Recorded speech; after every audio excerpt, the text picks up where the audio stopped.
specifically in sports, giving back, but you don't really hear about women giving back. So now I will ask them to introduce themselves about their personal background. So we will start with Ms. Isabella. Hi. I'm Isabella, and I'm originally from Brazil, and I moved here when I was 5 years old. So I'm pretty Miami as they come, and I definitely, like we were saying, nonprofit. But we're not that. So I got to experience kind of like what it was to be a first generation, like, you know, growing up with your parents who don't speak the language here, and you're pretty much the person translating everything. You're like this middle person. So because of my status, I wasn't able to start college until I was a little bit older. So I did state college for a little bit just to like try to maintain my credits. And then eventually I did transfer to FIU. And got graduate at FIU. I did education, so elementary education was my jam. And then kind of what happened with me personally is I started teaching. And I saw the larger systemic problems that really exist within schools. And I just wanted to know that I could do more and impact more systemic change. And so now I'm doing a master's course at University of Miami for community and social change. So to continue my journey. Oh yeah, I work at a team. Oh yeah, that's that, right? So I left the classroom to work at a nonprofit with Achieve Miami. And so what they did, they have many programs where you can work as an educator within your summer program. And so they really developed my professional development and showed me that education can be more than what, you know, you at first believe it can be. So I left the classroom during COVID so that I could continue to work at Achieve Miami as I do program evaluation. So I make sure that programs that we do and we say we do, that they're truly doing so, and I use data to prove that. So it's really fun. And this is Megan. So hi everyone, my name is Megan. I was born and raised in Southwest Florida, so if you look at the map, straight across. So in Fort Myers, my parents came from China to America, didn't speak the language, so I'm first generation low income. And to tie it back to your class, I started getting involved in service and philanthropy in high school. So do y'all know what Key Club is? Okay, if you know, you know. Key Club was my jam in high school, like 500 community service hours. And because of what I did in high school, I got a full ride to the University of Florida. So I graduated in 2019 with a bachelor's in political science and a bachelor's in sociology. And then I committed to a 2-year program, which is Teach for America. So they basically take like college leaders or people who are looking to change careers and put them in the classroom in high-risk, at-risk student areas. So I was placed in Liberty City of Miami. If you know where that is, that's like exit 6B off of I-95.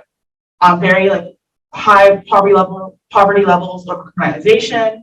So I committed that to that in 2019 to 2021. And while I was in the classroom, kind of like Isabella, teachers are undervalued, and it's a lot of work. You're not working in 5, you're working in 9 to 9 and more. So I taught freshmen English, and I really wanted to see my kids do more in life than go through the same cycle. So instead of staying in the classroom, I left to join Achieve Miami. I'm now the director of high school and alumni programs. So my goal is to get upperclassmen in high school to apply to college, whether it be MDC or whether it be Harvard, to understand that there's so many other opportunities for them, and that's kind of what I do in this nonprofit. Good afternoon. My name is Guileine Kraft. Shirley will refer to me as Dr. Kraft, and then it's fine.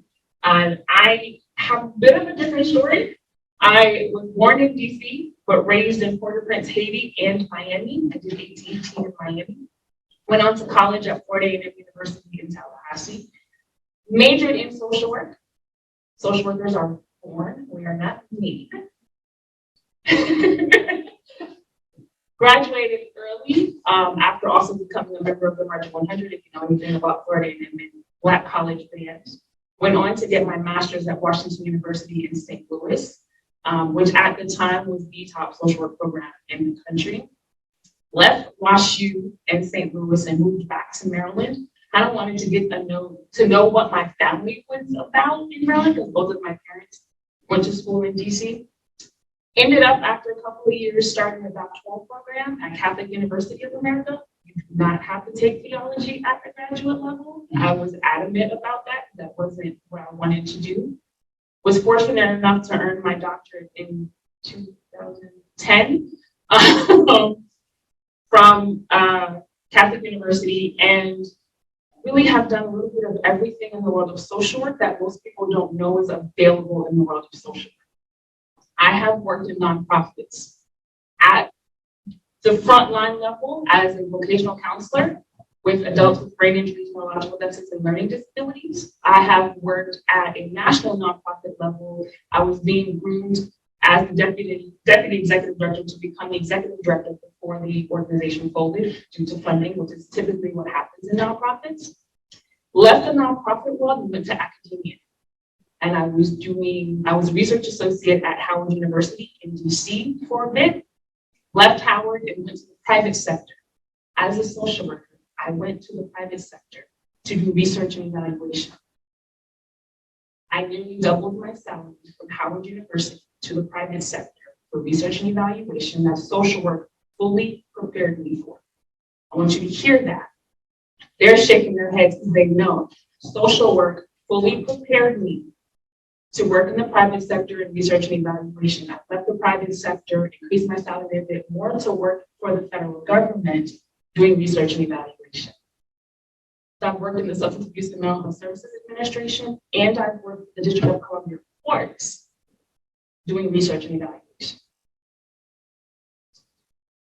Left the courts to deploy to Kuwait and Iraq as a member of the Army National Guard. I'm a behavioral health officer.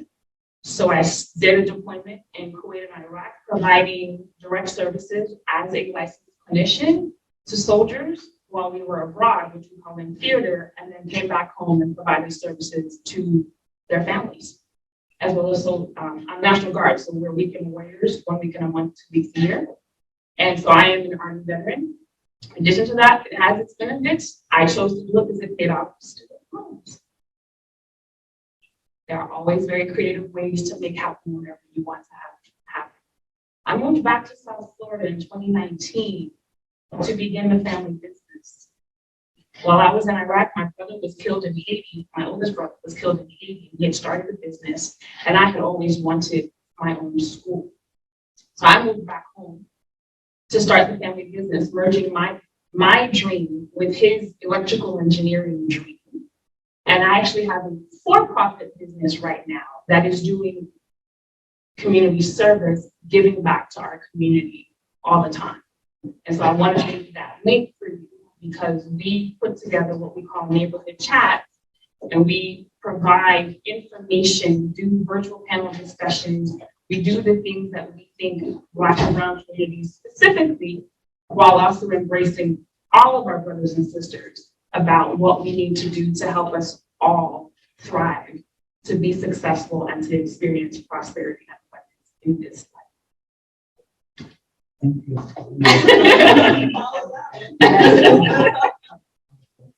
Well, my name is Ramos. I'm a Black Cuban. I was born and raised in Cuba. I came to the United States in 2005, but I achieved my major education in Cuba as a teacher. I'm a Spanish and English teacher, and I used to teach middle school students. So I came to the United States after having some domestic violence difficulties and became a victim of the crime. I did my trauma treatment. Then I moved along and I started my volunteer services. I got a beautiful award when Miami-Dade County because of all my volunteer hours. Then I got my first shift, then I got my training, and then I went back to Berkeley University where I graduated as a social worker in my master's degree. After working for many years with victims of domestic violence and sexual assault, I was offered a position at Jackson Memorial Hospital as a victim advocate, sexual assault victim advocate. So I continued my journey helping traumatized individuals, especially women. And then I transitioned to the position that I currently hold at Jackson as a social worker in the pediatric and obstetric department unit. So that's my 9 to 5 job, working with pregnant and postpartum mothers and their babies. So I connect to departments. And at that moment, after working for so many years in the nonprofit work in Miami-Dade County and having some knowledge about how it works, I said, you know what, something is missing. Something is missing. And then I founded the Honeycomb House in 2019. So we were born during the pandemic. We don't have any funding. We don't have any government assistance. So we are pretty much running our programs through volunteers and donations. So here I am, working a 9 to 5 job, having 2 little ones at home, and following my passion, which is helping other women. And people ask me all the time, why are you so focused on maternity? Nobody cares about maternity. People don't, young girls, they don't even want to have children. They don't want a burden, right? So I said, well, that might be true. We live in through different times. Young people, they have different mentalities, they have different skills, goals, and passions. However, we were born from a woman. That's number one. So the relationship we develop with our own mothers, it has a lot to do with our success for life in the future or the downfall of our life. That's pretty much it.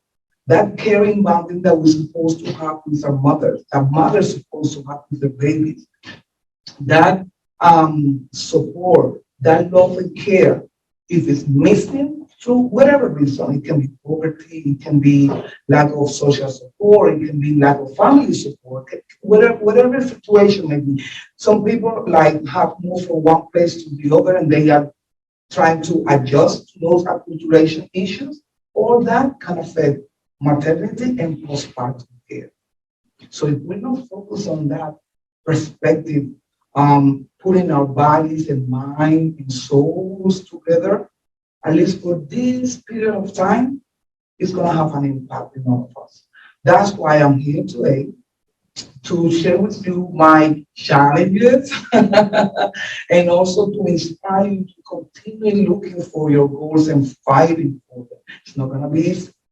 It's not going to be easy. And like I said, it's not easy, but you still can make it. If you find 5 people that believe in your cause, if you find 5 people that can help you out along the process, 5 people that believe in you and give you that shoulder to cry or to support yourself. So that's what I'm here today. Thank you for having me. Well, hello, everybody. My name is Gabriela Rojas. I'm the executive director of the Miami Diaper Bank. I am originally from Venezuela, and like many of us here, first time Florida raised, I guess, from an immigrant family. I have been with the Miami Diaper Bank for about 6 years, and my background is actually public relations, communications, and events. So I am a proud FIU student still. So don't let that, deter you from continuing your education, whether, slowly but surely, or if you get it all done at once. I have been with them for 6 years, and I originally started with them as a volunteer. The organization itself was started through a bar mitzvah project, also a volunteer project. And I originally wanted to get involved with the organization because my mom was low income. I'm a low income mother as well. And so I have been receiving federal programs assistance. And one of the things that is not covered through any of the federal, state, or local programs is diapers. Unfortunately, 1 in 3 families in the US does not have enough and enough funds to be able to provide this basic essential for their baby. And so I really started advocating towards that. Eventually, 2 years into being a full-time staff, I got offered the executive director position, and I have been with them since. So it's been growing at the same rate that my son is. So I started with them when my son was 6 months, and he's almost 7. So I've been able to continue to do that, and like many of you guys, inspire students to continue to give back. I'm interested to see how many of you guys already do some volunteer work or have a charity in mind that you support. I think it's very important to give back to your community, whether you're from here or not, because eventually, like many of you mentioned, like when we come together, we really are stronger and we can better the community, because our community really represents us as well. And so we want to make sure that you guys are inspired by what we do today and be able to find avenues to not only grow your passion. Have no idea that nonprofit was going to be a passion of mine, but through communication, my communications degree, I've learned that you can do multiple things with a nonprofit that maybe people don't always think. I like your story about data. That's very powerful mind for data. So if any of you want to do my data, please, that's really help with that. Good afternoon, everyone. My name is Dwanita Fields, and I am by passion, purpose, an educator, a mentor, and a social entrepreneur. I founded Reading with Love back in 2018. I had always been a coach. I've coached several sports, and I always had a inclination or connection to young girls and young women. And in 2015, I participated in a leadership program called New Leaders Council. And they really are about how can you utilize your talents and your skills to empower and make your community a better place. And so we were charged to figure out, examining your own gifts and figuring out how you can share those gifts with your community, either immediate or abroad. And so I spent some time thinking about what it is that was my talent and my gift.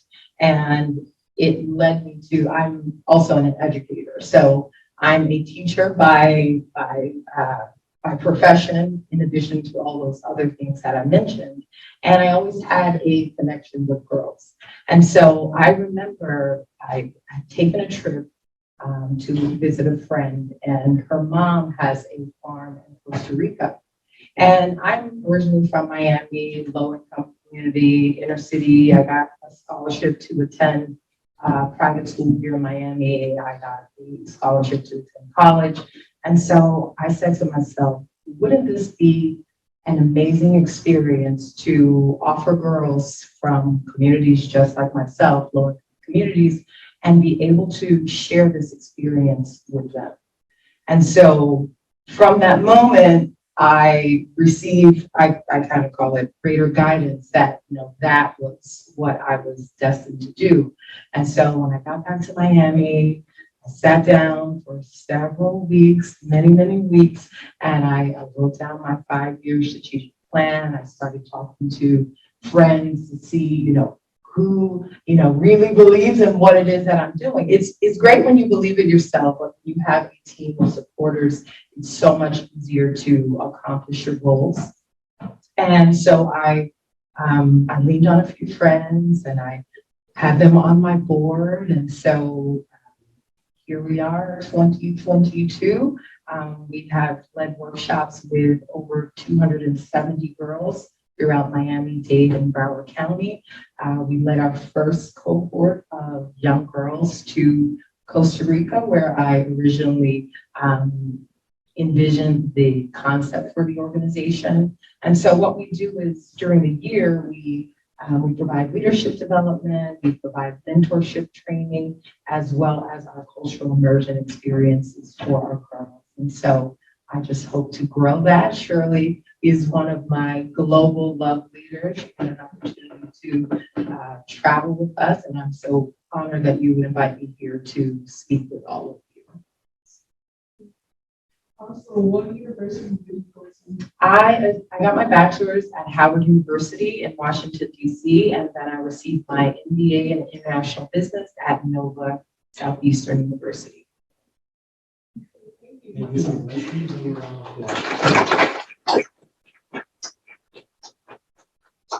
So my next question is, and this is, how and when did your organization get started?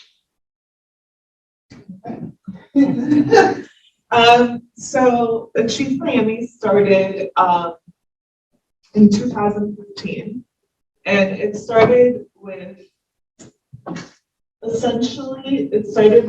the need to want to bring communities together, right? And so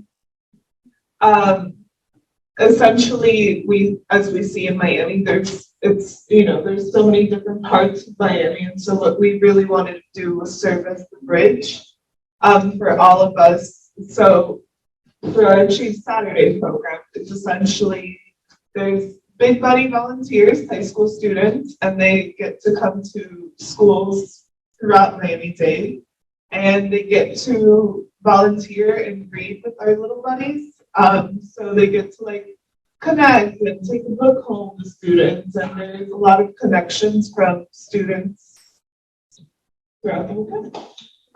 So that worked really well in 2015, and then we kind of kept on expanding. And so we had elementary programs, and we also have Megan who works with our high school programs. So after we made those connections and we realized there's so many disparities, like if you go to core vehicles, you know, the income is significantly different if you go to Overtown, things like that. So we realized that our students in those communities, they all have the drive and motivation to go to college, but maybe not the knowledge or the access.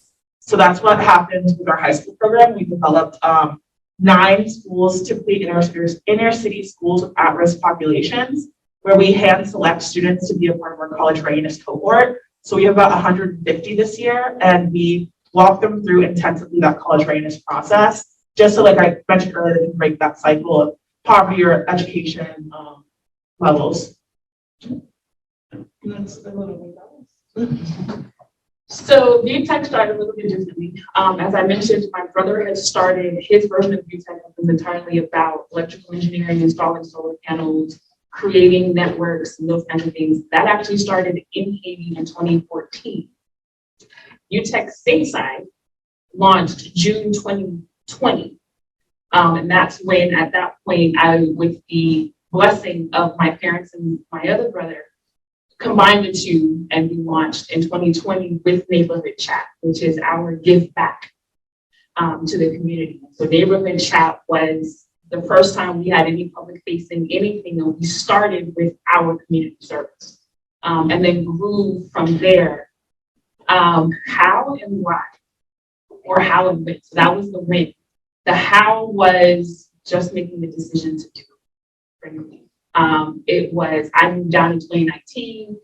I was trying to get things in order. I was trying to get my mind organized and trying to figure out what to do. I have a father with an MBA and a JD. I have a mother who's an educator and worked in Dade County Public Schools. So it was figuring out the business plan, figuring out what the steps are and how to put things together. And then the pandemic hit.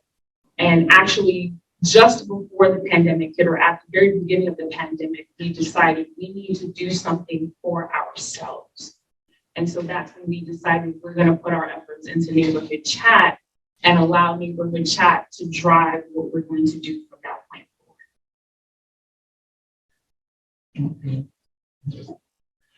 forward. I started the Honeycomb House. It was the main idea. The first idea that came to me was a private business, like a for-profit business. So what I used to do is, me and a friend who is a professional photographer, so pregnant and postpartum mothers that had some emotional issues, maybe they were single mothers, they didn't have support, they were homeless. I will give them that, emotional support, and then we will take the pictures, the maternity pictures they could keep for themselves, something that for them it was really difficult to afford. That was the beginning. But then I said, you know what? It's not enough. This is beautiful, but it's not enough. But we need something else. So then I sat down with a couple of friends in the community they were very knowledge about the nonprofit work from the no working at a nonprofit, but actually knowing how to do it. And we sat down and we were incorporated in the middle of the pandemic, 2019. So that was a burden, but I said, you know what? I have to do something else because these mothers needs to hear that empowerment, that wisdom, that support, that, okay, everything's gonna be fine to transition to normal. And I say like that now, but no, because nobody we tend to forget, but at the beginning of the COVID-19, nobody knew what to do. Everything was crazy, everything was locked down, everybody was in isolation. And it was really difficult for this mother to actually, even going into the hospital to labor and deliver the babies. So it was a big thing. And the family members that they supposed to help them during the postpartum care, they couldn't do it because they were also, it was a big thing. So I said, you know what? Let's go in virtual. Let's go into a cyber world. And that's what we did, and that's what we do. So we meet every single week with mothers for cyber classes. And then we do everything online. Everything we do is through Zoom meetings, virtual classes, and that's where we are. We are in the cyber world, and we still make it. And then we started the Young Mothers Empowerment Program, which is for young girls, 13 to 22 years old. That's the passion that I have right now. That's my drive right now to keep working and to keep helping these young mothers that are doing amazing job after getting the education and getting the support. We talk about breastfeeding. We encourage them to breastfeed their babies. We provide the babies basic care information because we're now seeing that we have this new wave of immigrants coming to the country. We have a lot of young girls coming to the United States pregnant already. The lack of support, the lack of education, and like I always say, the acculturation process. Because for many people that were born in the United States or we've been living here already for a couple of years, it's easier to navigate the system. It's easier to understand how to apply for Medicaid, how to apply for WIC services. But for these young mothers, it's not. So our Hispanic and Black African American young mothers is right now where we stay. The funding that we're getting, the donations we're getting is for that program, and that's what my focus is right now at this moment.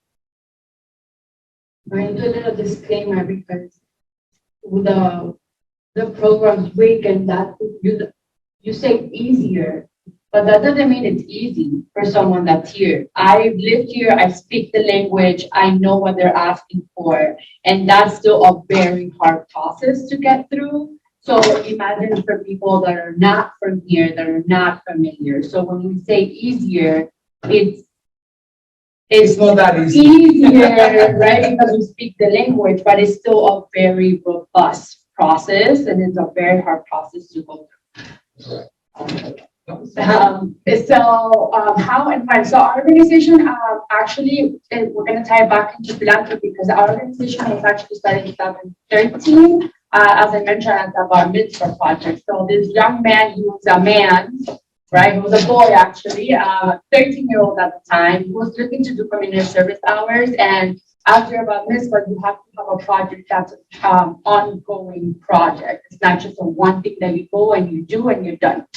And to have an established project. So he was on a road trip with his father and his family, and he heard about diaper need because diaper need is something that's affecting nationally families. And he heard about it and he decided to post a diaper drive. He's like, okay, I'll start out with a diaper drive. There has to be a diaper bank in Miami. He collected over 10,000 diapers with his peers in school. He got teachers to give extra credit for some of the classes, some P clubs, some SGA. And when he went to donate the diapers, he realized there was no diaper bank. There was no established diaper bank in Miami. And so him, his sister, and his dad actually decided as his 8th grade volunteer for a mitzvah project to go through the process and actually start a 501c3 organization. They went back and forth a bunch of times because the state actually didn't want to give them the name Miami Diaper Bank, because when you think of a bank, you think of a financial entity. So the state was giving them issues. And then, they had to go get research and provide proof that there were other diaper banks in the nation. And then they founded in 2013 what is now the Miami Diaper Bank.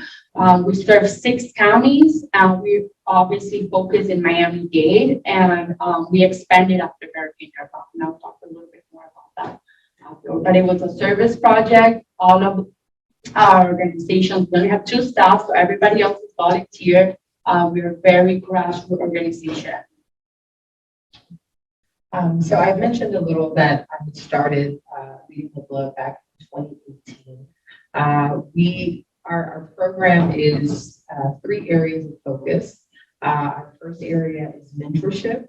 So we have a 360 mentorship model where our high school girls actually lead workshops and mentor young girls. So we work with partner elementary schools and middle school programs, and our high school girls lead workshops with them. Our high school girls also undergo their own workshops in their leadership development. We also have young professional women who also come in and lead workshops for our girls. We actually have a financial literacy workshop this Saturday with our girls. So we meet twice a month, and our schedule is depending on the need. So sometimes we do community service.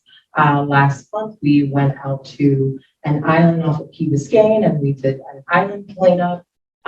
This week we are doing a leadership workshop on literacy, financial literacy. We also have our cultural immersion component, which is our 3rd component of our program, where we take a group of girls from the underserved populations throughout Miami-Dade County, and we provide them with an international travel experience. In that experience, they are not just, simply going for fun. They are meeting other women in those communities. They are doing community service, as well as enjoying the culture of that place. And so we create that as our Leading with Love sort of synergy, where we have those 3 programs. We did not officially start programming until 2019, but it was founded in 2018. And then, of course, the pandemic hit. And so everything went virtual, but now we are back in a very hybrid model. But most of our activities have come back to being in person. So very, very excited about that. So my next question is, what has been the biggest challenge to execute your mission for your organization? Anyone can answer? Anyone can start? Me. No, me. I have been my biggest challenge. My doubting, my anxiety, my trying to make sure that I'm organized. I'm a perfectionist. And so getting to the point of understanding that done doesn't have to be perfect. Done is done. I actually wrote an article about that. You don't have to be perfect. It's more important to get done. It's more important to take a step. Even if you have to do something with that later, it's more important to have the momentum and the forward progress than to allow yourself to be paralyzed because you're so focused on making it perfect. And so, yeah, I will disclose that and be fully naked with you that I have probably been my biggest challenge, the clutter in my head, working on myself spiritually, working on myself emotionally, getting that stuff taken care of so that I could really do the stuff that I know I was meant to do. Yeah. And I will piggyback on that. And even when you're doing that work, sometimes you're at a really high moment because something goes really well. And then let's say you get a rejection email, like you didn't get a grant that you really thought that you were going to get. And then you're back at what am I doing? Is this the right thing? Is it meant to be? And so that is definitely important. I think challenging yourself to just make the step forward.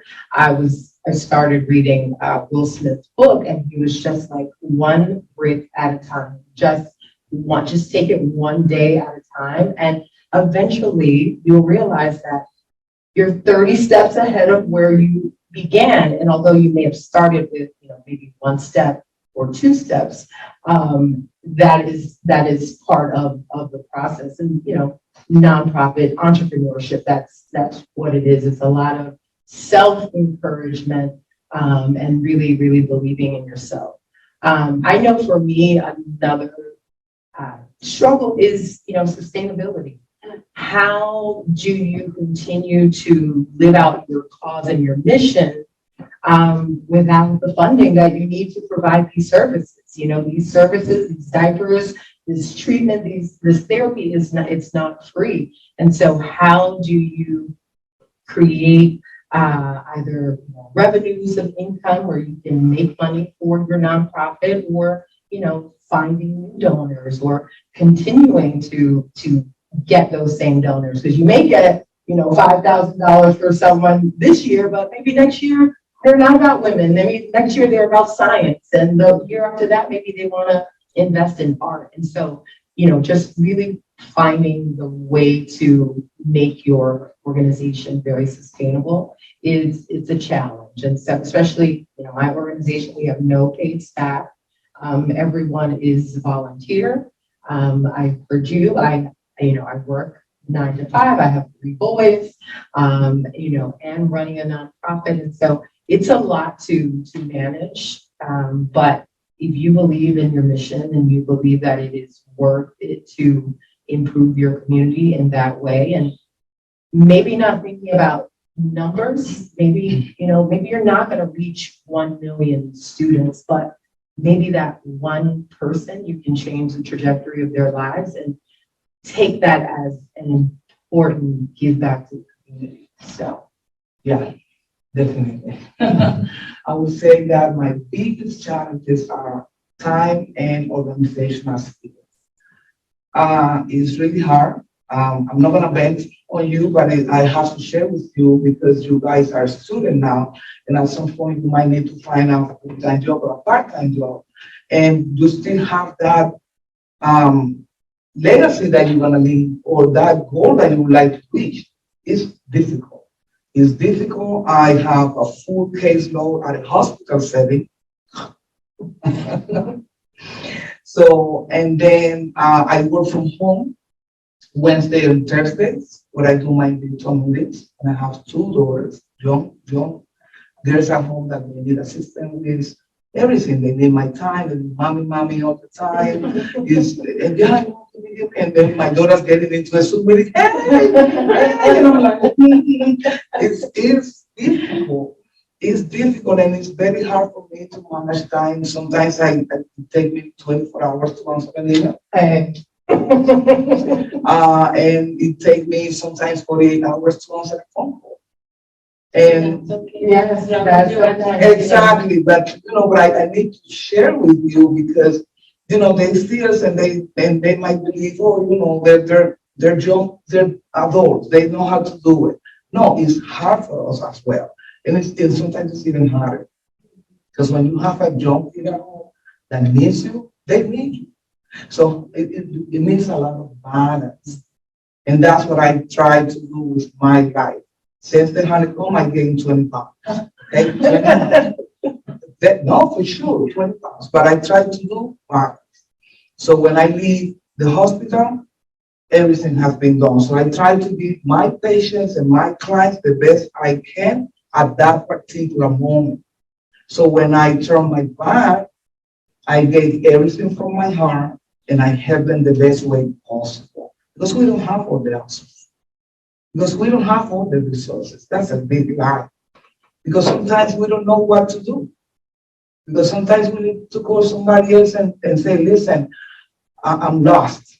What should I do? I mean, I have this case, help me out. And it's important for me. I made it. I worked a lot to get here. I went to work this morning and I said, I'm going to make it because this is a women panelist, but sometimes we don't support each other enough. We don't support each other enough. So that's what I do every time I'm working on my organizational skills. I would like to have a calendar, but it doesn't work for me. It doesn't. I have to, and I keep it real. So that every time, everybody that knows me, like, I work for that guy, so I have to do it. My daughters became my main volunteers. They come with me to all my events. So my oldest one, she's 10. So she set up the table, she puts everything, and then the little one is running around and like, hey, but it is what it is. But and at the end of the day, I know we don't have any funding, we need it. But every time I get discouraged, I get a phone call or I get that text message, you're doing great. Thank you, Eliana, because I was able to breastfeed my baby, or, and the team that I'm creating. This is not about me. I'm here representing an organization, but there's many people behind that they're offering the time and they believe the cause. And to me, that's what matters. Yes, we don't have the funding. We see what's going to happen. And every time I get discouraged, and I said, we don't have the funding, but we're going to keep making it happen. Because that person that they put apart 1 hour per month to provide a nutritional class, that means a lot to me. And that person that is doing that, a personal course that she could be making money, training somebody else, she's giving 1 hour to train a pregnant and postpartum mother, that means a lot to me. So I can't fail them or the people that don't have nobody else.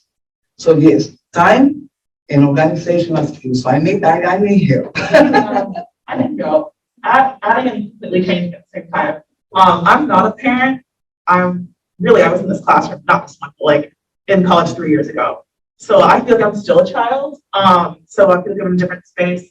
But I think the time management is something you can really develop as a college student if you're really involved on your campus, like in a cultural group or in some student orgs. It's gonna really help. I developed my skill of like using Google Calendar for everything in college, and that's a skill that I still use today. Like my color coded, it's crazy. But completely different topic. My biggest challenge, I think, is really ensuring that the work that I do is the best interests of the communities that I serve. I'm not white, but like white savior complex, like, am I actually doing good to these Black and brown students? Or when we talk about funding a lot of our donors are rich white men. Like, am I serving their charitable needs, or am I actually using that money to help out the kids that I need to help out? So I think there's so many stakeholders in terms of our nonprofit and what they want and what they want to see in the program. But I really need to advocate for my students and like what is best for them. And I think it's really hard to walk that line sometimes when you have so many guidelines set by grants, so many guidelines set by a director, whoever it might be, to make sure that at the end of the day, you're proud of the work that you do and you're proud of the impact that the legacy has made. So, well, I do want to piggyback off what she says, right? I also really want to highlight everyone on here. Your biggest fan, and I have to say, like, we are all individuals responding to needs we see in our community, right? And like Megan said, it's a community-based approach. But I always, and like you're saying, you might not have the money right away to do this, right? And so a little bit of what I'm working to do, and I feel like there's definitely moments where it doesn't feel like, I'm like, can I really do it? I'm trying to convince like grantors that we can change how we view data, right? Traditionally, we're like taught, like, well, my impact says, I'm affecting this group and this dynamic, right? So I'm trying to change that narrative to be like, okay, but like, what else are we measuring, right? There's so much more depth to what still needs to be measured. And so that's where I gain the power, right? Because I can sit all day and be like, well, you what? Right? But how so? And so my use is like using program evaluation and like, how much power is there? And really getting our director of development and different people to understand we can change that. And like, I also think there's so much power in that. And I think there's a lot of room for growth for everyone involved in that. One, to understand, like, I'm gonna be real, I literally had maybe a 4-hour discussion as to why race and ethnicity are 2 different categories. I don't even think we agree, but in the end, I'm like, no, let me, but I was definitely informed, and I was definitely like, I knew what I wanted to advocate for and why it was important and why that matters, right? We're trying to push the envelope onto something. We really need to understand what we're measuring, how we're doing so. And so there's power in that. And so while it can be limiting, I really want to encourage you to be like, it's okay to like just observe. And it's okay to be like, well, I need time to like think, because it's really that I'm able to apply like my strategy that's a little non-traditional, but that's our world, right? We're shifting, and so we must shift along with it. So that's my piece. And I think just to tie it all together, like you guys as future philanthropists, you guys have to understand that, like the professor said, not just giving money is important, but that because that is part of the sustainability, but also giving your time and helping us with tasks. And even if it means just doing research for, I don't know, another group of moms that you can help out, like that's very valuable for us.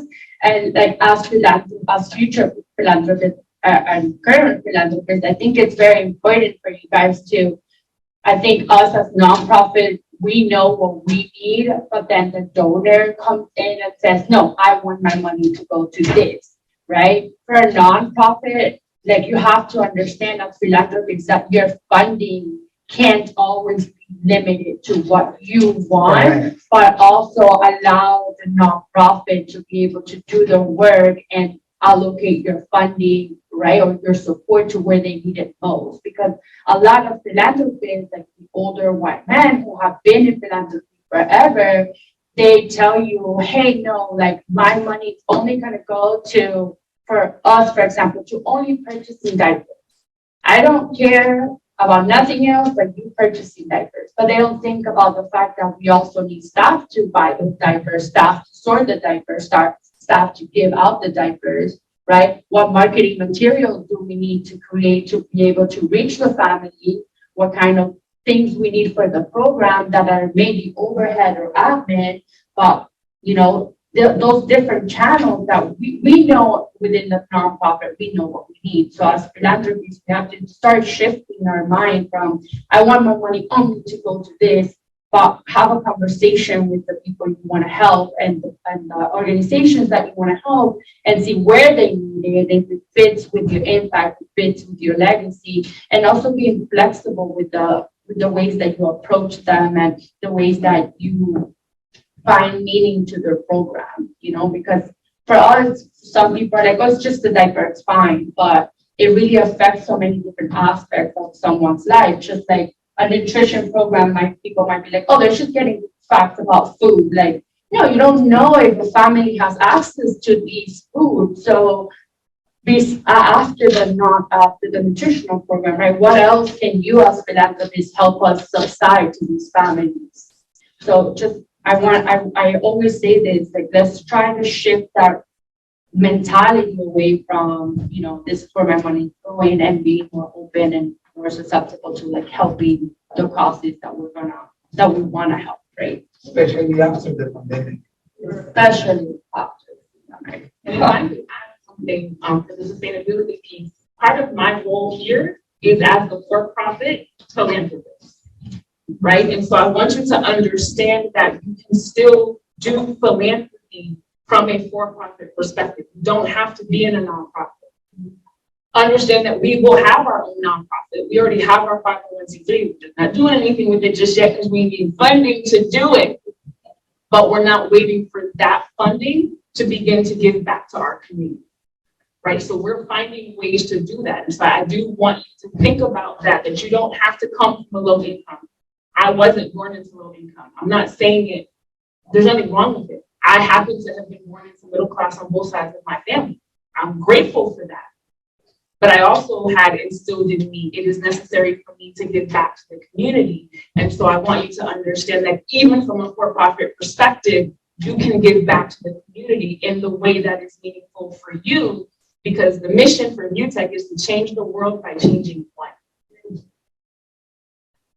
Every day I look to change one person, household, family, community, whatever the one is, I look for how can I change the world by changing one, even if that just means I put a smile on your face, because for that moment, that one moment was better for you today than I was.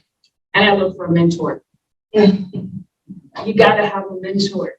And then once you have a mentor, be a mentor.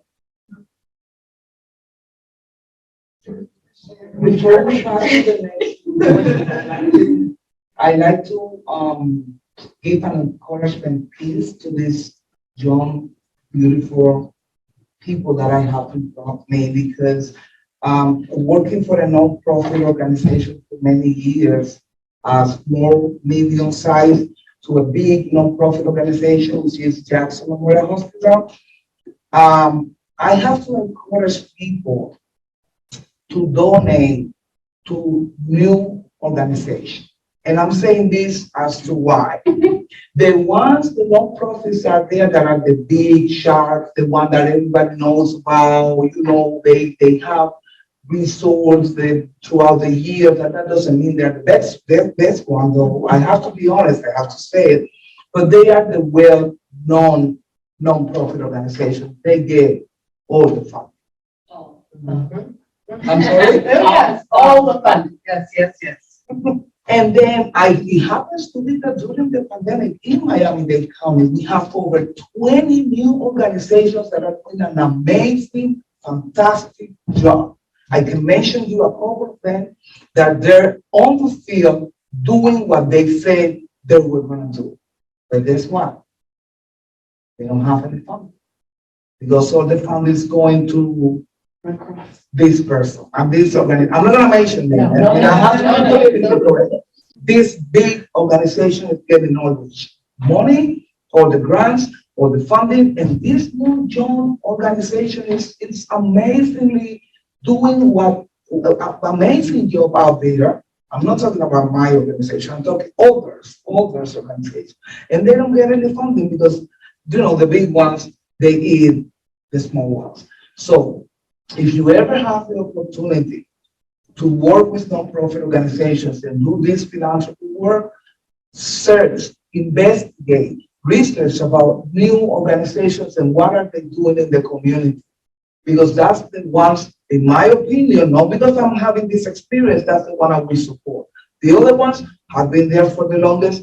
They have structure already, and we are building capacity in Miami-Dade County. The situation is going to get really difficult in Miami 2 years from today. So what will happen with the citizens that don't have the support, that don't have the income? What's going to happen if we're not there?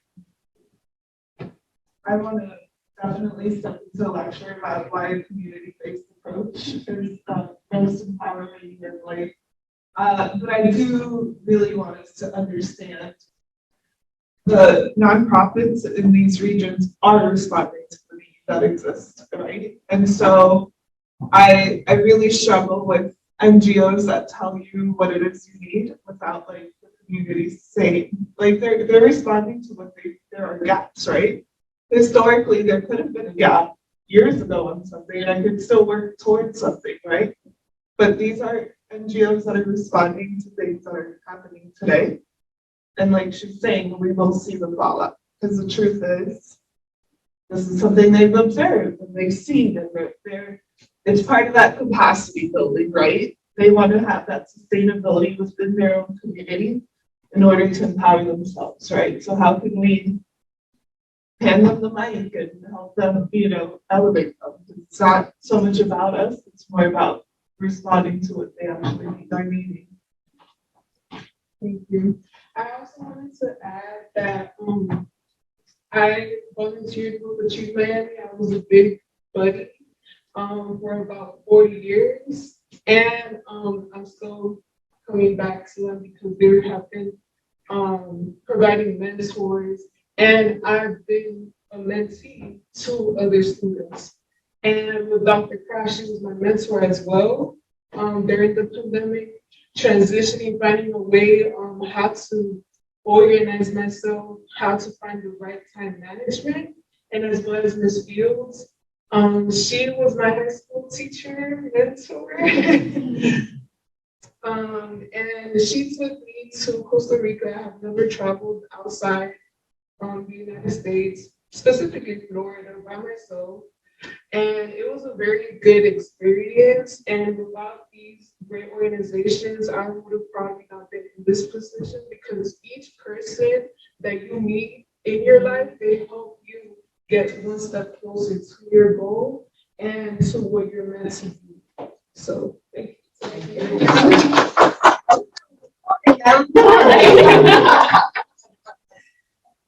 But my last question is, what is the biggest accomplishment in your organization? We already discussed the biggest challenges, which is something kind of negative, so not something more positive. So anybody could answer first. Challenges can also be opportunities. Yeah. Oh, yeah. I'll start. I think for us, our biggest achievement, besides being able to raise awareness about diaper need in the community, has been our disaster response. We started our first disaster response for Hurricane Irma. We were only serving Miami-Dade and Broward, and we decided to expand to the other counties, Monroe, Palm Beach, Collier, and Lee, because we saw the need, and that's when we hit our first 1 million diaper mark. But besides that, I think our greatest achievement is really being able to serve over 80,000 children since we started this. Most of those are recurrent families that are experiencing chronic diaper need. But through our disaster, we were also able to identify those that were affected momentarily due to the pandemic, financial crisis, and everything going on. I think that's one of our greatest strengths, and the amount of volunteers, like young volunteers, high school, college students that have been able to go through our doors and not only provide the diapers, but also start their own diaper banks when they move to college or when they go back to their hometowns. I think that is a great achievement, because not only are we helping the community, but we're influencing them to be leaders in their own.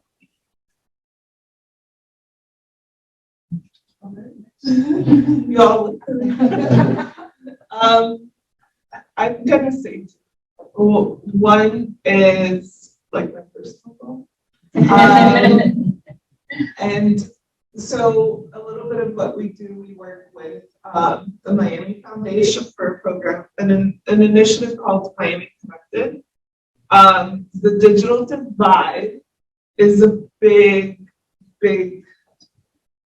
existing problem in Miami, throughout the United States, internationally, all of that. So what I'm getting to do is actually start this initiative and really highlight great community-based approaches to working towards a sustainable way to bridge that digital divide in communities in Miami-Dade County. And it's just so encouraging and empowering to be able to be a part of an initiative that is really at its core working towards bringing in everybody else that's working towards all these parts, right? I'm just like, hey, you're working with access, you're working with this, right? It's not my role to be like, oh, that I do it best, right? It's about being like, hey, let's all share what we're doing and like what's working with you, what's working with me. And it's really empowering. And so just seeing the power that really lies in there, and being able to like also shift that power, right? It's not only me, it's everybody involved, like we're all in control.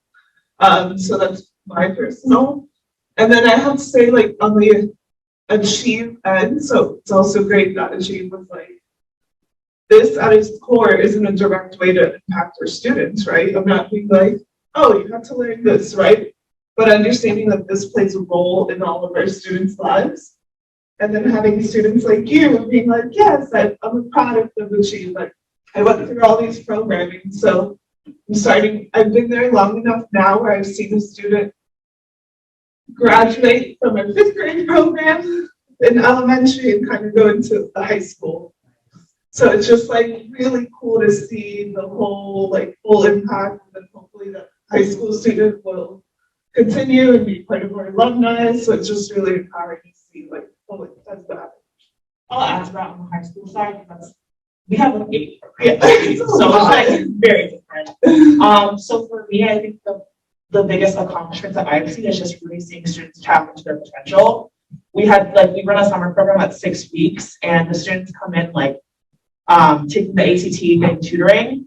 And I don't know if you remember, but if you don't pass your FSA, you don't get a certain ACT score, you don't graduate. And we have students coming in with those levels of scores going up 5 points after 6 weeks in the summer. And a 17 on your ACT to look at 22 is the difference between basically not graduating to going to like or like a school around here. And then we amassed like $5 million last year for a cohort of scholars who earned that much scholarship money. So just seeing all the things that they might not have initially understood, they have that potential to reach, and actually help them reach that potential. Go ahead.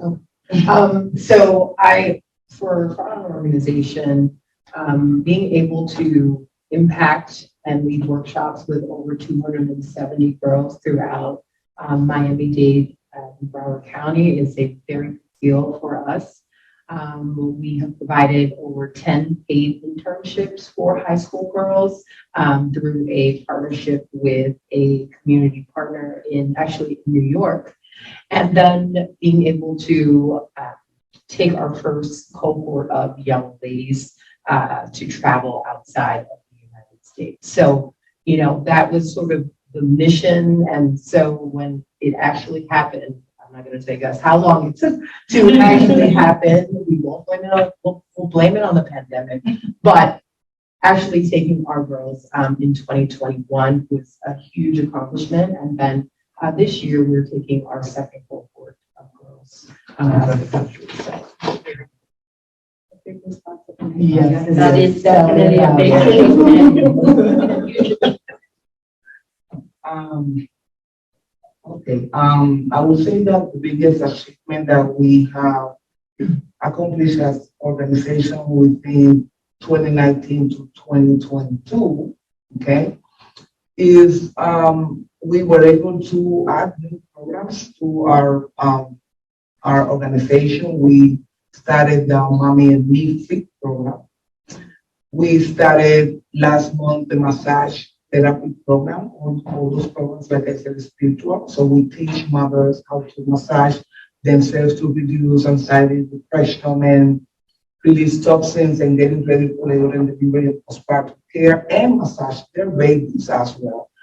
So, and looking to introduce a new yoga class for pregnant and postpartum mothers and the babies.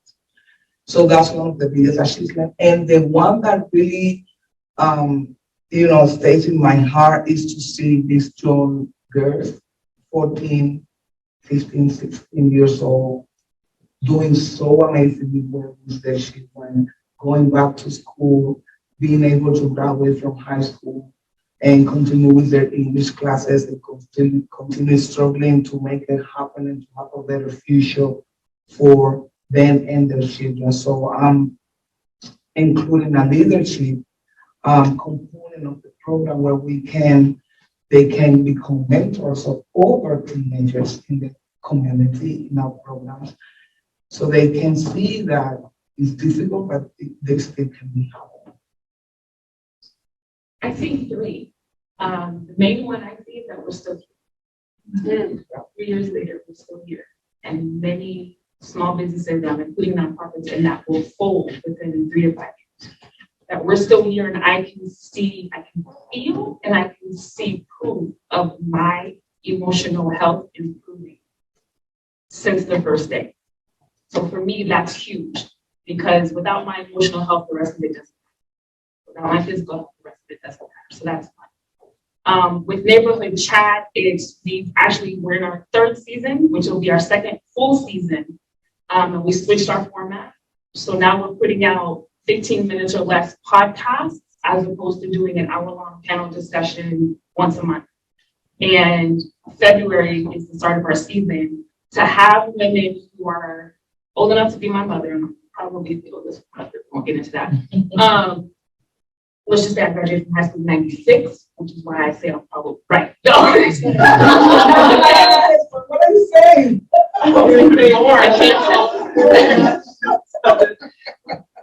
To have a woman who I know from my church, who is a very spiritual woman, who was a nurse in her career, send me an email to tell me, I need you to keep this up because February we focused on self-care. She says, I've listened to it several times and I sent it to my sister, my sister-in-law. I need my daughter-in-law to listen to this. And so to know that I've made an impact, that we've made an impact on somebody through that small 15-minute podcast is to me a huge achievement and a major thing. And then the last one that I'll share is that we're now growing into what my whole life purpose has been, which is the start of school. So now we're working on developing VuTech Academy, which is basically a homeschooling and a learning pod environment where we're focusing, classrooms are no more than 10 students anywhere, our first years, 2nd, 3rd, and 4th graders. Focusing also on Black and Caribbean history through history, music, and culture. Right. And so it's actually getting to the stuff that means the most to me that we can actually begin to work towards that, even though we're not even really turning a profit at this point. But at the end of the day, what matters most is that we're changing one person at a time. Thank you, Christian. So those were all my questions that I have for the panelists. Does anybody have any questions that you would like to ask? All questions. Don't make it weird. And don't think it's silly. They're very smart, so be ready. We want to know. Well, I will just say that, watching you all as each of the panelists responded, you all are very engaged, even if you're listening or not, but you have like you're providing eye contact, you're nodding your head, and it feels good when you go into a space and you are offering, advice or information, resources, and people are really, paying attention and, giving forth that attention and effort. I greatly appreciate you all. So, It's actually great characteristic for like future leaders. Absolutely, yeah. If you want to be a philanthropist, want to collaborate with others, you want to show them respect, you want to work well with them. So actually in this class, they're very active, but they were just focused on these panels. All right, let's hear it. There's some active. No pressure. Okay. We have questions. I wouldn't mind answer my question then. So how many of you guys already do volunteer? Any sort of volunteer? Have done volunteer in the past? With a graduate, you need volunteer, right? For high school, they volunteer before their life.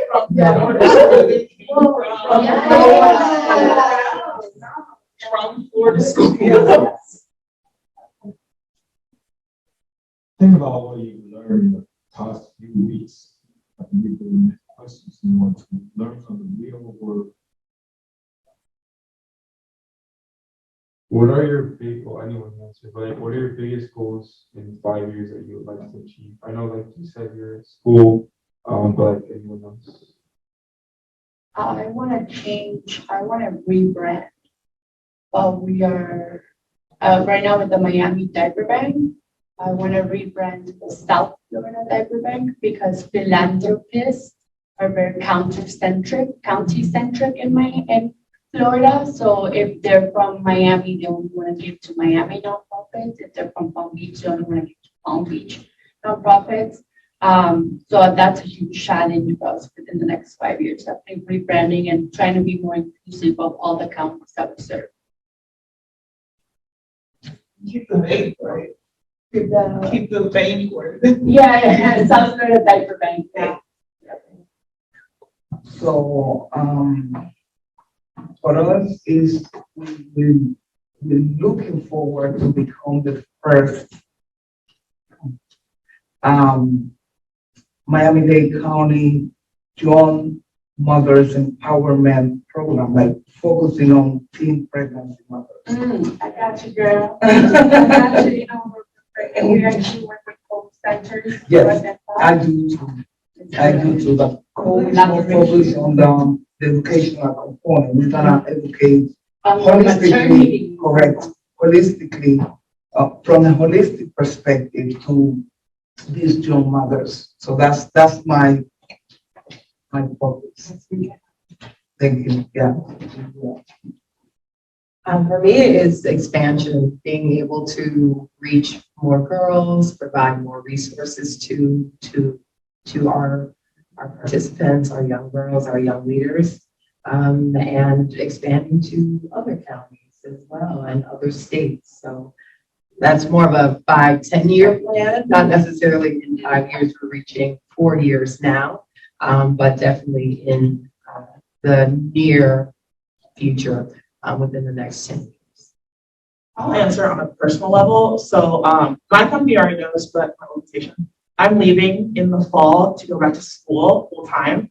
And I think my goal in 5 years is to use a new profession to still serve the community that I will be in at that point. Whether it be like communities that I identify with or communities where I geographically live in, you can use any profession and like use your skills that way to help the community. So What are you going to study? I'm going to law school in Boston.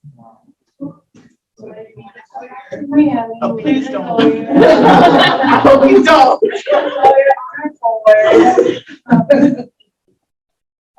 For me, what's going to be very important.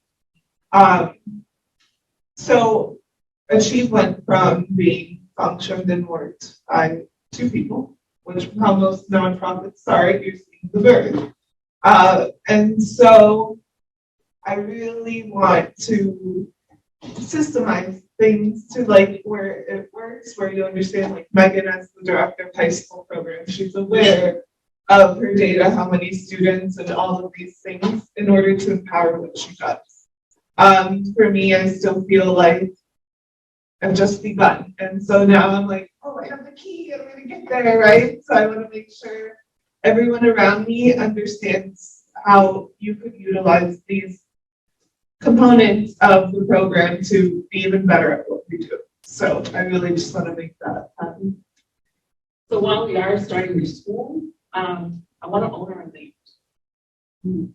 I want to own our land, and I want the school to be entirely green.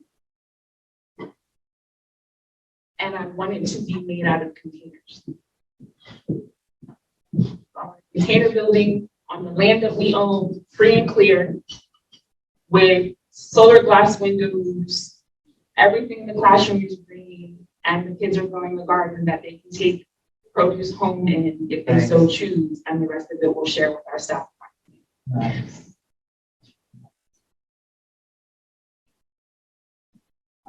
This is not really a question, but like I'm sure that like all of us feel inspired by this, like I try to tell this one of your organizations. So if you guys could like put something that we can like teach you guys, like your companies or like your organization. We have a business card at the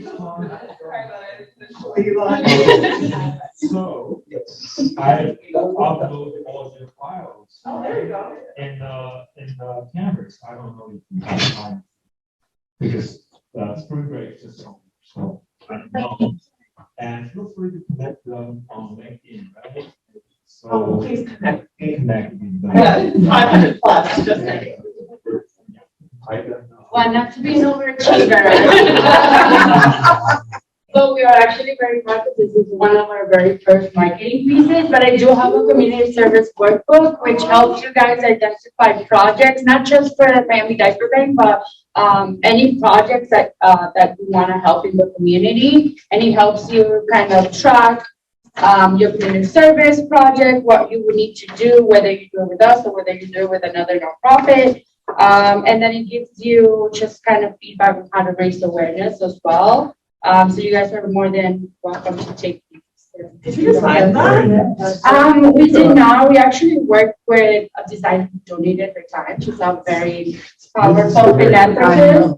And this is one of the 3 only marketing materials that we have, but we call it the family toolkit. So it's a decal for like moms that have like little babies for their card. We have a coloring book for like toddlers, and then we have this because obviously we started as a high school project. So we decided to create a workbook project that also helps you if you're still in high school. It helps you because we added some components in here that you can actually use for your Silver Nights project. So many kids for you. Yeah. So many kids for you.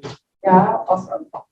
I want to know then if you heard her say who created that.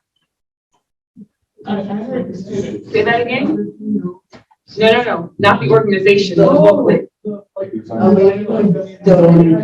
Right? You don't have to be a social worker. You don't have to be in public relations. All you have to do is be willing to give back based on what your gifts and talents are. And I like what you said before. I'm not encouraging all of them to work for non-profit organizations, but they're future leaders in different industries.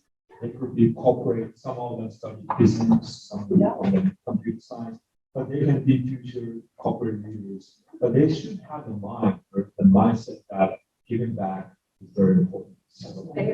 Especially from the for-profit world, because for example, one strategy that we are looking into is reaching out to small businesses for, like donations, like monthly donations. They can donate $50 per month, $100 per month, and with $150 per month, we can take one of those young girls to purchase for their babies. So, but if it's a small business, it's $150 is pretty much a penny. So, so maybe tomorrow you can become the owner of the restaurant and you can look into the community where you're staying and you can contribute that way with the nonprofit work in that community. I would also look into if you want to have big corporate jobs. I know a bunch of larger companies are starting to do more like diversity initiatives and community-based initiatives. So over the pandemic, when Black Lives Matter became a huge thing, my sorority sister, I'm in a really small sorority, group of 20 when we were undergrad and active, but she did a Black Lives Matter donation board and she works for Microsoft and they donation matched what she had. So we ended up donating $20,000 to the NAACP, and I think if you are looking to go corporate, like Estee Lauder does donation matching, a bunch of all the other bigger ones too. You can Google it, but there is a website that tells you all the corporate companies that actually match their donation 100%. So everything that you give gets matched through their employee program, and you also have an option that can have the actual company donate 100%. So I know some of you talked into the already, and you guys are all in such a diverse career areas, but how did you all choose what area you want to focus and you're doing that? I think it chose us. Yeah. Yep.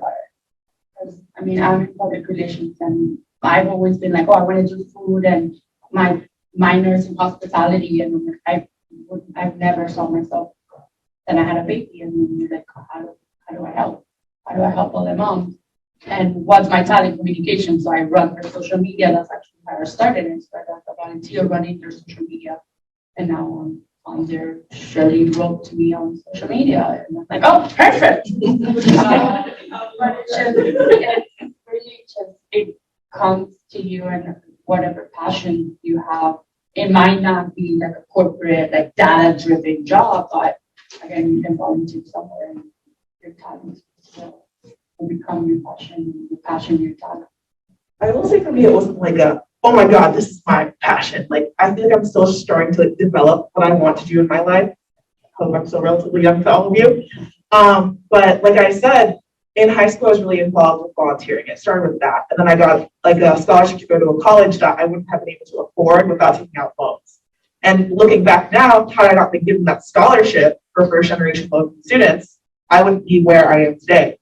So I think just looking back in your life and seeing the opportunities that were given to you, if that was not afforded to me, I would not have the same lifestyle. And I think I want to give those opportunities to students that either look like me or have like similar backgrounds to me. And that's kind of how I made that click.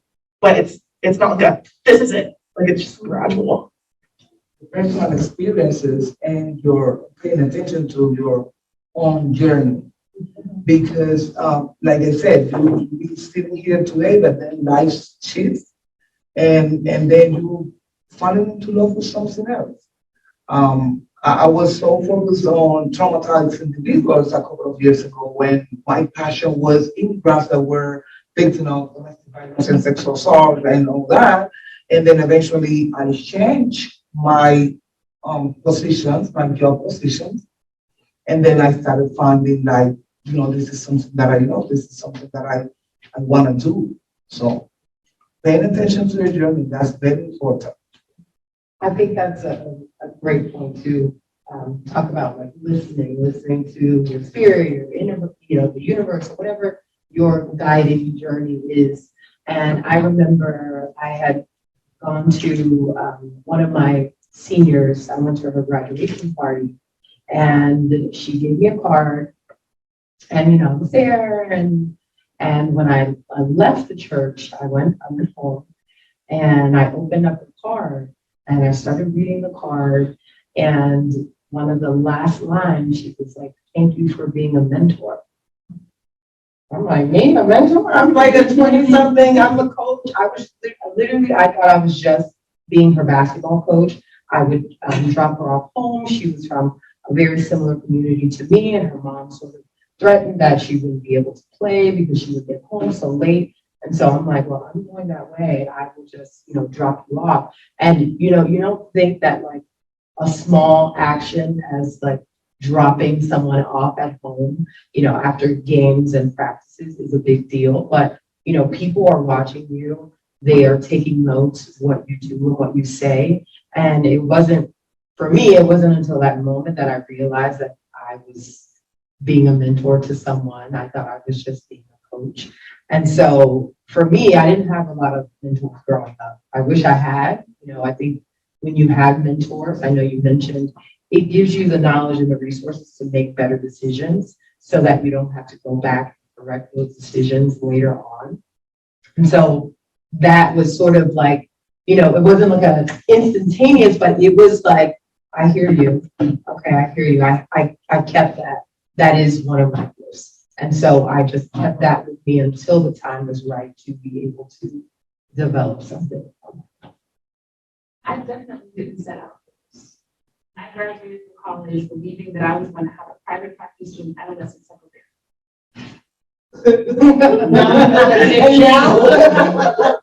My first semester in my master's program, I was required to, in my master's social program, I was required to take a human diversity course. Fell in love. And I came out with a bachelor's in social work, so I had freed up some credits that I had to take, and that's the only, and I didn't pass the test out exam for human diversity. The heck, I raised and hated in Miami. But that course made me fall in love with what was diversity that became cultural competence and is now on its way back to diversity. But that was before diversity and cultural competence was popular. So I graduated with my master's thinking I'm going to do diversity training and consulting for corporations. They're going to pay me money and I'm in a relationship. He's like, yeah, no, if I to do that. He was wrong. Very wrong. That's fine. We're not together anymore. I also always knew I wanted to have a PhD. As a woman and a woman of color, I knew that I wanted to be able to have conversations with people that were going to make decisions and move and shape things. And I knew that as a woman and as a person of color, In order to do that, I needed letters from my and so I went on to do the PhD and did my PhD in cultural competence, which is my passion still. But it was coming from educators on both sides of my family, having taught ESL in the public school system in Maryland where I was, and then teaching collegiate courses. There was just kind of this thing there. And so I say all of that to say, and I've said this to Shirley, you're still growing. Hell, I'm still growing. You're getting to know yourself. This is the time in your life where you start to figure out what really makes you tick, positively and negatively. This is the time in your life where you really figure it out, right? So give yourself permission and the opportunity to explore the thing that just kind of brings you a smile, kind of makes you chuckle when you do it. You should have a little giggle, explore that. Or the thing that you're good at, but may not give you the giggle, explore it. Because you'll allow it to continue to develop in you. And before you know it, it'll find you. It's never too late because I actually, like it was a very big shift. I went throughout my high school career. I was volunteering, doing stuff like that. But in my mind, I was thinking architect. So I took all construction classes, I took drafting classes. I was like, I'm definitely going to be an architect. Got to college and I was like, oh, never mind. Tried engineering, not a thing. I took an aptitude test that told me you should try public relations. And I was like, that sounds like me. And I went that route, and now the public relations route is the route into nonprofit. It's never too late to pivot if it's something that you really, really like. I literally changed my major officially 5 times my freshman year in college. I'm so serious. I went from nursing to cardiopulmonary science. Made me realize nursing wasn't it for me. Mm-hmm. From nursing to pediatric nursing to cardiopulmonary science, I could still become a nurse without getting the bachelor's in nursing. Mm-hmm. Yep. If nothing else, I'm innovative degree. To occupational therapy, to physical therapy. Wow. And when those kind of weren't giving me that giggle, I went exploring the catalog. And then went and had conversations with faculty in the Department of Social Work. Social work wasn't a thing that I was aware of prior to going through the catalog and then having conversations with faculty at the school. And the Department of Social Work at Florida University at that time was not very big. Changed my major ultimately to social work and found home. So give yourself the freedom and the permission to explore it, to get to know yourself. I'm still learning. I just said to you that one of my greatest achievements was my emotional health. I'm a licensed clinician. I help you do that every day. Give yourself permission to make the shifts, to make the changes, to do the stuff that you need to do to figure it out, and give yourself permission to change it in 15 years. And if it doesn't change, that's okay. My mother always knew she wanted to be an educator. She spent her entire career, more than 30 years, as a Dade County public school teacher. I can't say she's retired because she's now in Africa teaching English in Mauritania. She's not pulling a salary, but she giggles every day. So give yourself permission to get to know who you really are at your core and what makes you.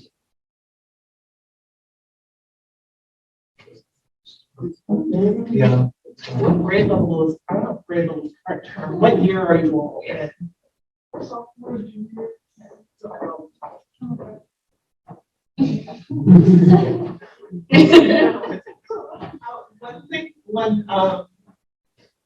The thing that I do want to bring into is know your value. Know the things you're good at. Start writing it down because you're going to forget all the many things you know how to do.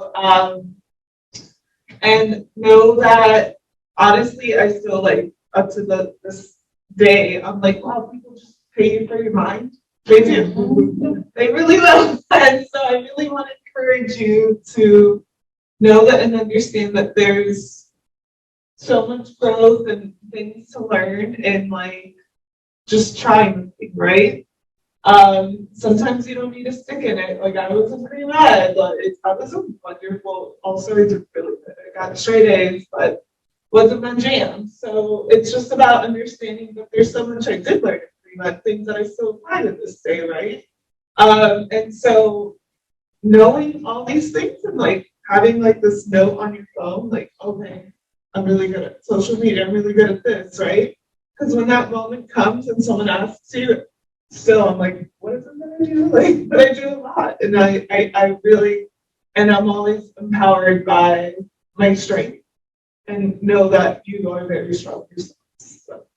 On that note, like be open to opportunities that arise. So as I shared earlier, I graduated with poli-sci and sociology, and then I became a teacher. Like, not really sure how that connection worked, but my junior year, I like panicked. You know, like you're like, oh my God, next year I'm gonna graduate and I'm start sweating, and like I had that mid-year panic. I applied to like 5 fellowships, 5 internships. I went off that semester because I was so concerned about what was gonna happen after graduation. And then I went to see like my counselor, the academic advisor, and he was like, don't go straight to law school, do Peace Corps, do Teach for America. I was like, okay, cool. Like didn't really strike a chord with me. And then I get home, I log on Facebook, and then my friend gets post, oh, I was accepted to Teach for America. I'm so excited to begin my journey. I'm like, oh, this is coming up again. Mm-hmm. And then one of my sorority sisters interviewed for Teach for America and asked if she could demonstrate a lesson in front of us so we could give her feedback. And I was like, what is this thing that keeps on coming up? And then I was in the multicultural Greek council at my school, and then I got an email like, hey, due to your involvement in the cultural diversity like aspect of your campus, we would love for you to interview with the Teach for America recruiter. And I was like, okay, I'll meet with this guy, whatever, 15 minutes, got me coffee. And so I met up with him, and that's how like he recruited me to apply for Teach for America, and I became a teacher. So just listen to, I don't know, like manifest or whatever, but like listen to the opportunities that keep on coming up and give them a chance, because I never wanted to be a teacher. That was not like the goal. But now I did that, and then now I'm really passionate about things that affect students, just not in the classroom setting.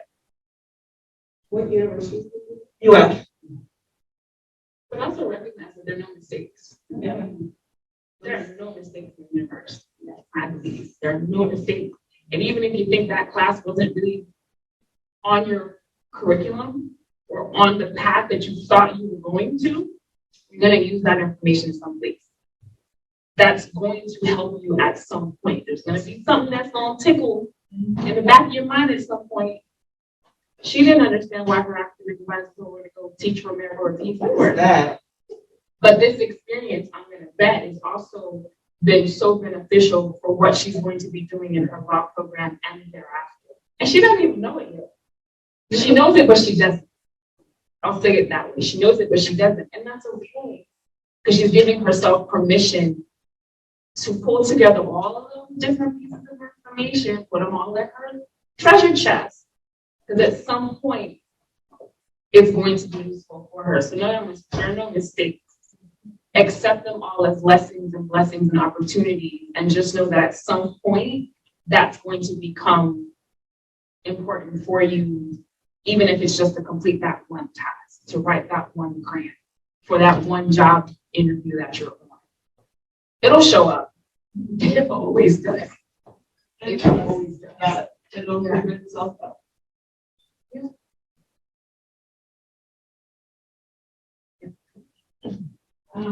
So I just want to say that this was really great. Today is International Women's Day. I was just thinking this morning about how about women in my life and how much I appreciate them and how much I have needed and have valued women, mentors, and role models in my life.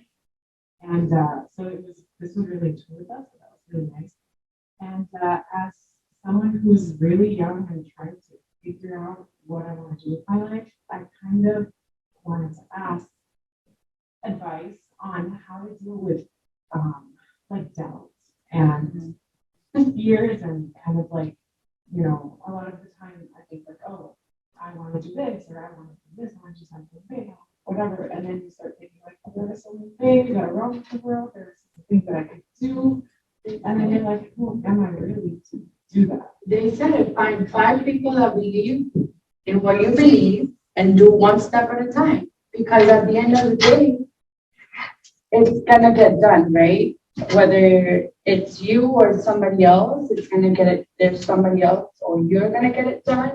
And I think doubts, it's normal, especially when you're thinking so big, right? So it's like, okay, for us, rebranding, never would have thought of us rebranding 3 years ago. And it's still such a huge thing for us, but why would that allow us to get more funding to help more people to reach more families, right? So it's scary and you're gonna doubt yourself all the time, but find those people that believe in you and work with those people to continue to move the needle and continue to give that one step.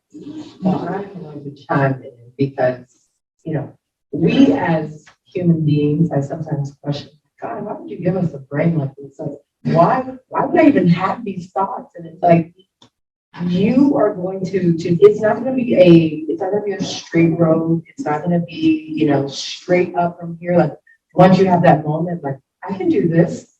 But guess what? Like, 3 months from now, you might be like, feeling it again, like, oh God, I don't know if I can do this. It's going to be so many people can depend on me. But for me, you have to like do it with the fear. You have to face it with fear. Like I have fear all the time. And sometimes I just speak to, 200, 300 people in an audience, and that is scary. But you have to think, who's going to benefit from, this talk that I'm gonna have, or the speech, or who is going to take away something that they can apply, to their lives. So it might be up and down. It is not going to be like every day you're gonna feel great. Every day you're gonna be like, oh my gosh, I'm doing amazing things. Like sometimes you're going to feel like you are, and some days you are not. And those days when I feel that way, I do a lot of affirmations. And so I have to like repeat them to myself, like, I am confident, I am beautiful, I am intelligent, I am destined for greatness. Like you have to put it into your mind, and you have to trick this thing. Sorry to tell you that, but you really have to trick it. And going through practices that help your heart to trick your mind is probably one of a great superpower for you to develop. That's pretty good. So after being so many years in the counseling work, I can tell you that most of the time we don't acknowledge how we feel. And that's a big mistake that we make. That we haven't been taught how to do that. Because our feelings and emotions and sensations have been suppressed all the time. And that's something that we carry on our entire life. And when we reach adulthood, or when we reach that, adolescent transition time to adulthood, we realize that we don't know ourselves. I don't know how I like. I don't know how I'm supposed to feel in this particular situation, and then it clashes. So number one, my first suggestion is acknowledge how you feel. How am I feeling right now? Go into your mindfulness moment. I love mindfulness. I was coming over here and I was, oh my God, I'm in the traffic, I'm coming late, but you know what? I have to do my music. I'm in the moment, I can't have an accident. I'm doing the best way, but that's a practice because, but acknowledge how you feel. If you are fearful, if you have doubts, it's okay to have those. That's number one. Number two, find your own balance. What helps you through the hardest moments of your day? There's people that they practice sports. There's other people that meditate, they do yoga. What is it that works for you to balance your life? Because we had a hard time to get here, but we have to continue moving on. We finish, right? So how am I going to balance my day, my life? And number three, find that person you trust and let it out. That's extremely important. People don't understand the power of listening and talking to other person that is actively listening. Listening is actually the best gift we can ever receive. Unfortunately, we live in a society that everybody's running all the time. So yeah, we like to listen to your story, I gotta go, But you find that person, and sometimes it's not our mothers, sometimes it's not even our aunties, sometimes it's someone I trust, sometimes it's a counselor, a mentor. Find that person and let it out. Be honest about yourself and let it out. Because after you process and your brain process that situation, you're gonna find a resolution. And that resolution will keep you oriented on what is the next step. It's a feel of fear and do it. Which is the same thing as letting yourself sit in it. Acknowledge that you have that fear. That's really important to acknowledge that you have the fear. Let yourself have the 10-minute cry, the 20-minute when a friend of mine calls a word comment, somebody that's going to listen to you, just let it all out, and then do it anyway. But I also heard you say that you want to solve the problems of the world, but you can only do one thing: changing the world by changing the world. So you have to think about what's the one thing that makes you giggle the most. What's the one thing that you can have impact with in the time frame that you need for it to have impact. You can change the world another time. Get done. Small change, if big change starts with small change. Hey, it took me 6 years to get done with my PhD. Right? 6 years. I could have been done before. Everybody has a PhD horror story. You won't go there, but everybody does. I literally changed my dissertation 3 times. That's the one that got me out. That's a pattern, right? For me, I can change stuff. That's what I do. But that's because change is uncomfortable for one. But also because I needed to figure out what was the one that was going to get me out. Because the only dissertation that matters is a done dissertation. Forget the perfectionism.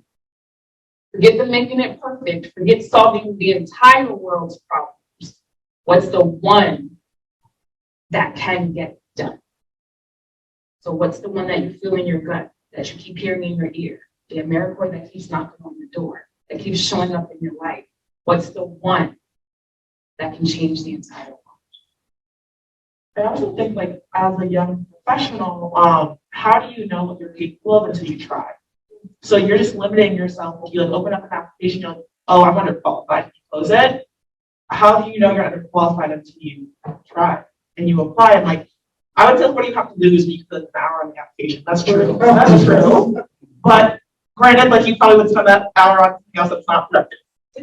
But it's good. Yeah. Anyways, so yeah. So like, what are you losing if you don't try? And I know there's a statistic that men get the higher paying jobs than women because they are applying to jobs that they're underqualified for, but they still apply, whereas women do not. It's like a style thing that's been ingrained in us that we want to meet the requirements before we apply.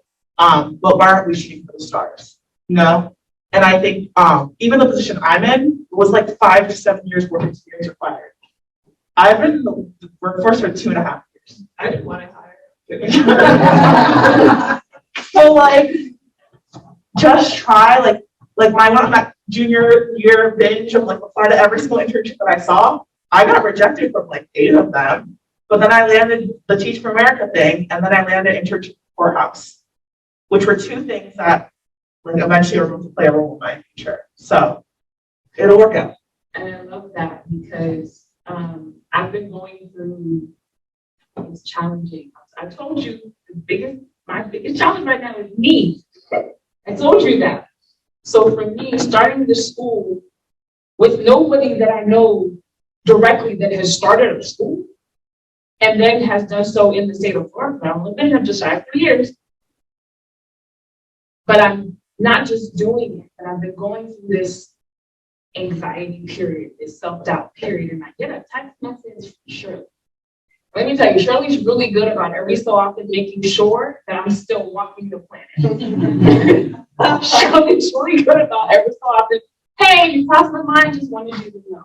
Oh, which is amazing. Because I met Shirley basically 2 years ago, going to speak before her class because somebody else thought I had something to say. I was like, really? You want me to come talk to girls in high school?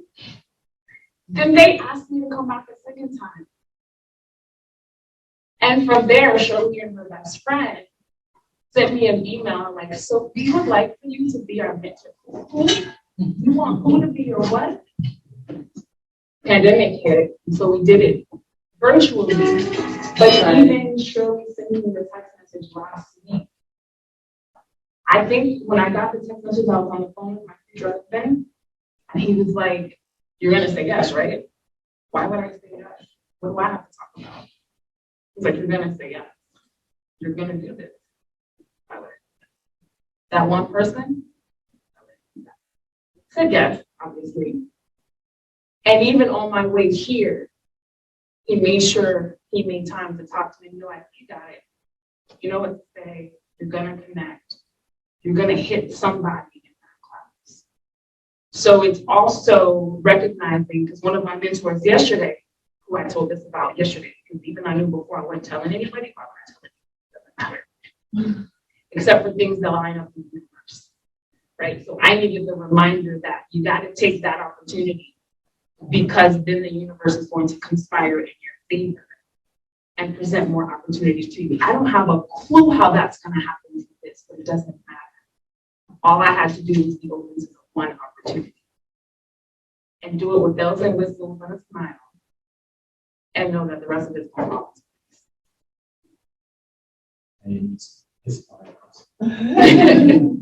I do have one thing to add for you too. I mean, on top of like all the heavy things that, and I definitely do want to accentuate like also working on yourself, work-life balance. I really have worked on separating work and life, and it's been really important for me. But also, I used to be like, but this project does not solve all the problems. Nothing's ever going to do that, right? And so what I realized, I can do one thing, and then I'm going to learn from that one thing, right? And then I can keep trying and keep going, right? Like her dissertation, is that the last thing you ever wrote? Exactly, right? But And that was 10 years ago. exactly, she had to get it down. It doesn't mean that it's the last thing that she wrote, and it doesn't define her in everything she is, right? So keep trying. Go try it. Go kick the soccer ball. See if it will what kicks a different way, right? And if it doesn't, keep trying. You're not going to solve it all in one step. And I always need to remember to solve that because I want to solve everything. Yeah, you know that everything is going to teach you something. Yeah. Right? I'm never not learning. I believe, as the professor said, that I learn when I actually teach a class, I learn more from my students than I believe they learn from me. Shirley introduced me as doctor. I don't often use doctor. Other people will tell you that I have a PhD before I do. Because to me, that doesn't make me any better than anybody else. It doesn't make me any more intelligent than anybody else. I know where my intelligence lies. I know that within me. I don't have to prove it. But I am the last generation to tell you that I have that because that's not what's most important to me and my connection with you. I want to know how can I change your entire world. And I want to look for ways that you're teaching me something that's going to help change my world so I can focus on the next world that I'll change.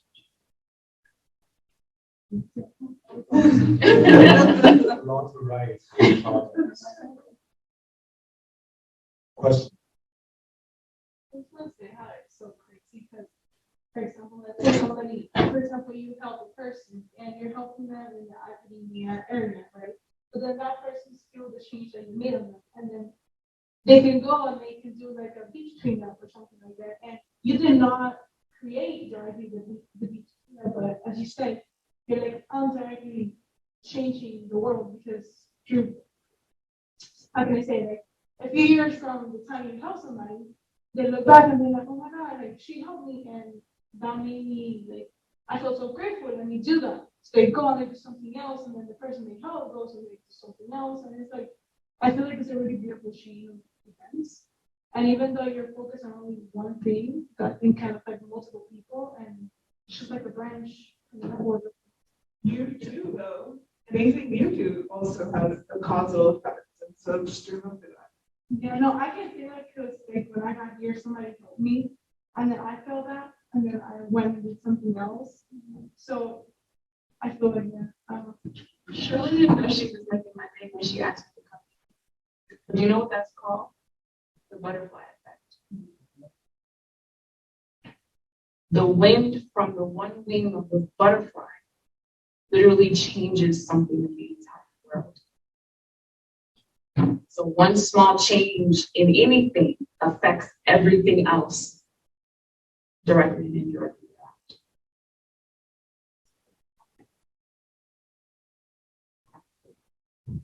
Don't look at me. Why so shy? So think about what you learned in the past few weeks. Like we talked about social issues, global philanthropy. We talked about different motivations of giving back. So think about that. What you want, you learn enough from me. Like I can only teach. I don't have practical, experience, but they're here. Now it's your opportunity to learn from these real world leaders. This question is actually from the person in the room. We didn't mean to neglect you. Yeah, so Shirley to ask, when you want to connect with the people who are at risk or the ones you're helping with your nonprofits or any activities you do, how do you usually spread the word or connect with those people? We lose our voices. We're very targeted. We work through other nonprofit organizations that are already providing services for the families, and we're just an add-on service to what they provide. And we also work with 211 and United Way for referrals. So these are also really big agencies that help, like the Miami Connect, right? That's what it's called. I know you guys also have Miami Thrive 305, which I think is another connection. So I like to use other organizations to be able to distribute your message. Collaboration is the key. I would say collaboration is a big component. Knowing who's doing what and try to, I'm not gonna say partner, but at least to knowing, okay, that I have my own diapers bank, I know what they do, and this is what I do, and see ways of continue working together. Because at the end of the day, we're all here, the same community, serving pretty much the same client. So collaboration is the key. And just add, maybe not even in the nonprofit world, but anywhere, networking. I really believe that your connections will get further than your education, further than whatever it might be.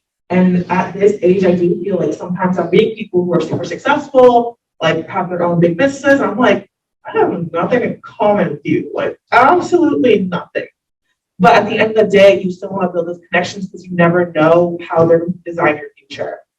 And I think that's kind of really integral in the roles that we play in a nonprofit, because we are dealing with a lot of philanthropists, a lot of donors, a lot of companies in Miami, based in Miami. So just build your connection and your network will invest in your future at the end. We use our network. So my email bank, my contacts, and social media. And so far as I did neighborhood chats, literally just did it by Zoom with live streaming to Facebook Live and then creating a YouTube channel. And then it's just allowing what grassroots does to allow it to continue to spread as much as possible and talking about it, right? Shirley's heard it. The rest of you had never heard of neighborhood chat before. Maybe you'll go look it up on YouTube. Maybe you'll go look it up on Facebook. Maybe not on Facebook anymore. Got it. We also have an Instagram page, but I'm still running Instagram. So it's just using the connections that we have, asking the people that we know, hey, can you repost this on your page? Can you send this out to somebody that you think might be able to use it. Even if you don't think they can use it, can you send it to them anyway? Because connections will always pay dividends back to you. They just simply ask. Yeah. Because some of us think, oh, maybe we'll be rejected, but we ask, let them to make a decision. Yeah. If they want to, we will help. Like, they may ignore you, but there's a great chance they will say yes, because they want help. And also, if you have the same value and mission, definitely is the collaboration happens. Okay. So just don't feel shy, don't be shy, just ask, connect, and collaborate. That's powerful. Definitely just ask. I learn that every day. I'm like, wow, I could have just asked. Like, and so many things happen from that. And also like Shirley has gone through our program, right? So she kind of spreads, so like your impact will naturally spread what you're doing. So just also trusting and believing what you're doing and working towards and ensuring that it's aligned with your vision is probably the most pure way you can like continue that message. And it really did just happen with an app, right? Because I walked into Shirley's classroom 2 years ago. She remembered VuTech, which it didn't occur to me that she would have remembered it in a way to be asking me to join these amazing women in this setting. And so, yeah, it was really just the ask. And the universe will provide it. And understand that you don't have to know the how or the when. You just have to know the why, and it's because you want it.